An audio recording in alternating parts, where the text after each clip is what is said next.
Have you ever driven a car that's running low on fuel? The fuel gauge needle is almost at E, and the red low fuel indicator light is blinking. At first, you may think, it's fine, I can still push through to my destination. But the longer you go, the more you'll feel the engine getting weaker and the car shuddering.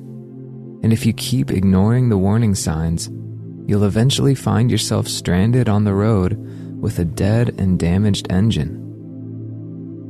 That's what happens when we try to live life constantly running on empty. And sadly, I see so many today doing exactly that, running on empty. Busyness has become like a disease in our generation. We are always on the go, and the absence of ease is more prevalent than ever. We're more connected through technology that's supposed to save us time, but instead of having more time, we end up with less. Less rest, less peace, less space to breathe. There's an interesting verse in 1 Kings chapter 20, verse 40 about busyness. It says, "While your servant was busy here and there, the enemy escaped." What a picture! In our busyness, when we're caught up in the rush of life, that's when the enemy has an opportunity to act, to distract us, to wear us out, to dispossess us of what's ours in Christ. And often, the way this plays out in our lives is through stress. When you're always anxious, always rushing, always hurrying, always busy here and there, it takes a toll. Doctors will tell you that this kind of lifestyle can even impact your health if left unchecked. But listen carefully. This is not the Lord's heart for you. Hear his tender words, "Come to me, all you who are weary and burdened, and I will give you rest." The Lord is not just talking about a nap or a weekend off. He's talking about true rest. And do you remember what he said to his disciples after they came back from a ministry trip he had sent them on? And he said to them, "Come aside by yourselves to a deserted place and rest a while." For there were many coming and going, and they did not even have time to eat. That was his heart for them. Not more things to do, not even rushing to meet the needs of the crowd that had gathered. His heart was first for their well-being. Now, don't misunderstand me. I'm not saying you don't do anything. We will always have responsibilities. Life doesn't stop. But you can be busy on the outside and restful on the inside. Think of the temple in the Old Testament. In the outer courts, there was so much noise and activity. Priests were offering sacrifices. People were coming and going. It was a place of constant busyness. But in the Holy of Holies, where God's presence dwelt, it was completely still, completely quiet. That's a picture of what the Lord wants for you. On the outside, life may be busy, but on the inside, in your spirit, you can live in the Holy of Holies, in His presence, at rest. I want to draw your attention to something fascinating. The Hebrew word for heal is rapha, and it actually comes from the root word rapha, which means to relax. Isn't that beautiful? I believe God is showing us that rest and healing are connected. Many times when our healing doesn't seem forthcoming, it could be because we're all wound up, stressed, anxious, and out of that rhythm of rest.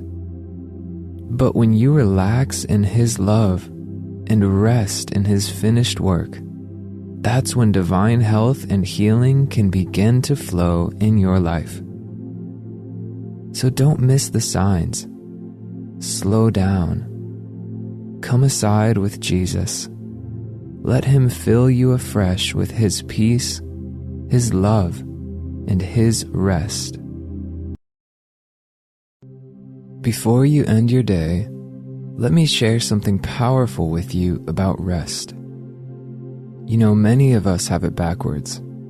We work until we're completely exhausted, and only then do we try to squeeze in a little rest. But that's not the Lord's way. Think about creation. Man was created on the 6th day, and his very first full day was God's day of rest. That means Adam's first experience in life wasn't work, it was rest. Isn't that beautiful? The Lord ordained that our work should flow out of rest, not the other way around. Have you noticed this? In God's chronology, the day doesn't begin with the morning, it begins with the evening. Genesis chapter 1 verse 5 tells us, "So the evening and the morning were the first day." In other words, God begins the day in the evening with rest. Then, when morning comes, work follows. I believe he's showing us something powerful here, that how rested you are tonight will determine how effective you are tomorrow. Now, don't get me wrong, rest is not inactivity. Rest is spirit-directed activity. Sometimes it's reading his word quietly. Sometimes it's going for a walk, getting some exercise, or just enjoying time with your loved ones. The key is letting the Spirit lead you into what truly refreshes you, both spiritually and physically. For me, because I'm preaching and in church the entire Sunday, Mondays are my rest days. And my wife and I have an agreement. We don't bring up heavy matters on Mondays, not problems that need to be solved or things that need to be done. Why? Because we've learned to protect that space of rest, and it's made such a difference for us. So, can I ask you to make rest a priority in your own life? When you build rest into your schedule, you don't have to feel like you're being lazy or unproductive. You're actually positioning yourself to walk in greater joy, effectiveness, and grace in everything you do. You're following the divine pattern the Lord Himself established from the very beginning. For those of you who feel too busy to rest or take a pause, remember this. If a house, a career, or any achievement comes at the expense of your rest, it isn't worth it.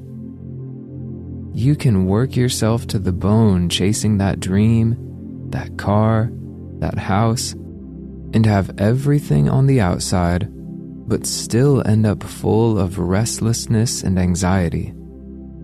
And really, what's the point of that? I pray that you'll let rest be your first priority, not your last resort. And as you do, watch how the Lord Himself multiplies His peace, His strength, and His delight in every area of your life.